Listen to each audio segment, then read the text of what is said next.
Bonjour les lecteurs, on se retrouve pour une nouvelle semaine de lecture avec moi. Et pour commencer, on m'a prêté un livre qui n'est autre que le protocole de Marie Aden, sorti au Gros Caillou.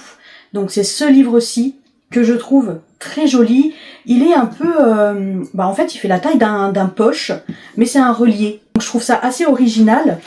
Il est vendu au prix de 13,90 € pour un petit peu plus de 430 pages. On est sur de la SF, donc science-fiction, où les personnes n'ont plus besoin de dormir et donc cumulent des travails. Donc c'est un livre où on va parler de l'humanité, de la sauver ou la détruire, je ne sais pas encore. Le livre que je me suis acheté cette semaine n'est autre que Strong, qui est le tome 1 de Eva Thorne, qui s'appelle La Chambre Noire, qui est sorti chez Céleste. J'avais très envie de découvrir cette duologie. On a également un spin-off, je crois, qui est sorti il y a pas longtemps, qui s'appelle Blanc dans Noir. Celui-ci, il est au prix de 21,90 € et il fait un petit peu plus de 630 pages. Donc j'ai très hâte de découvrir ça. On est sur de la romance. Ça a l'air assez poignant avec pas mal de trahison, de tragédie, bref. J'ai hâte de découvrir ça. On passe du coup à mon point sur ma pile à lire du mois. Et je suis extrêmement contente car j'ai réussi à terminer ma pile à lire. C'est-à-dire que j'ai lu 8 livres sur 8 livres sélectionnés ce mois-ci.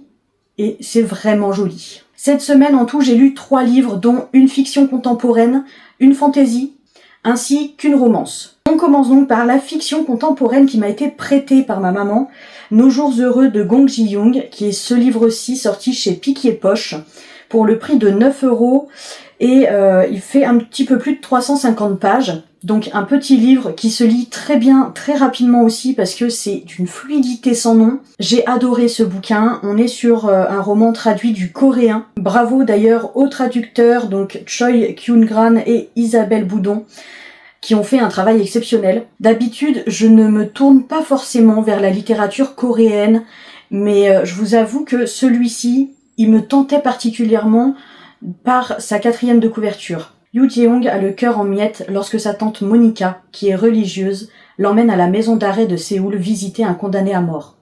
Rien ne semble pouvoir rapprocher une jeune désespérée de bonne famille d'un triple meurtrier, et pourtant.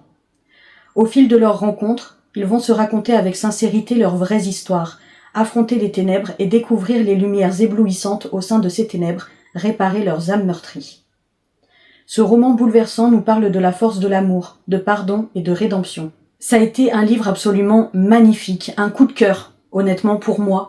J'ai été chamboulée par la fin, j'en ai pleuré et c'est un livre que je conseille de lire à tout le monde parce qu'il est tellement poignant et juste que ça nous fait mal au cœur. Donc très beau livre, lisez-le. En deuxième lecture de la semaine, j'ai lu Le Dernier Conte, le tome 3, Perle bleue, de Alexiane Thiel, qui est sorti chez Hugo Roman. On est sur de la romantaisie et je vous avoue que j'ai été un petit peu déçue par ce livre-ci. Celui-là, en format broché, il est à 19,95 € et il fait 495 pages. Je vous avoue avoir été déçue parce que je m'attendais pas du tout à ça et dans mes attentes, ça ne collait pas du tout. Ici, on va faire une réécriture du conte de la petite sirène. Ça, je l'avais bien compris au vu de la couverture. Mais en parallèle, on a également une sorte de réécriture du conte de Peter Pan. Et ça me gêne un peu. On a tellement de réécriture de ce conte-là que je vous avoue que ça devient lassant, finalement. Peter Pan, c'est sympa, mais ça va 2 minutes. Alors, je m'attendais à ce qu'on se penche vraiment sur la petite sirène, et au final, pas tant que ça, j'ai trouvé. Donc, assez déçue pour ce côté-là. La plume, par contre, est toujours très jolie, très addictive. Ça, il n'y a pas de souci là-dessus. Mais par contre, pareil, la fin, on est encore une fois sur un cliffhanger, mais ça nous prédit quelque chose dans le tome 4 que je n'apprécie pas. Vous voyez, quand on a des personnages qui sont séparés, qu'on va suivre par alternance, quoi.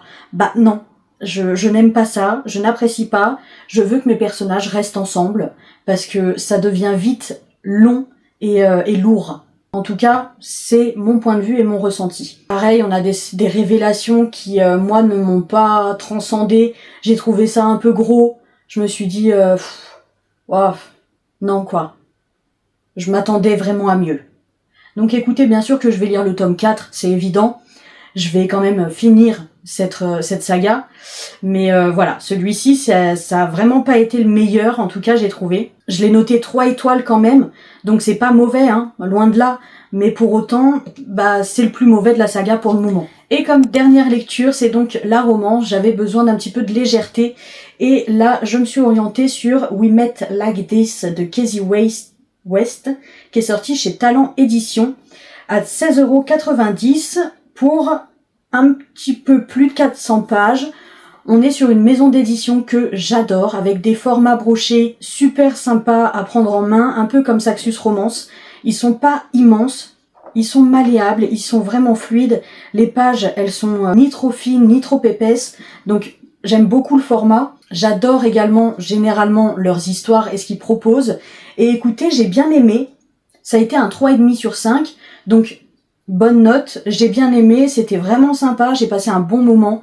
C'est ce qu'on attend, on va dire, d'une petite comédie romantique, quoi, donc assez léger. C'est juste une nana qui a envie de rencontrer son véritable amour par coïncidence, totalement dans le hasard, qui est d'un romantisme du coup assez exacerbé. Et elle fuit du coup les applis de rencontre, bien évidemment. J'ai beaucoup aimé, c'était assez drôle, c'était vraiment léger, enfin bref.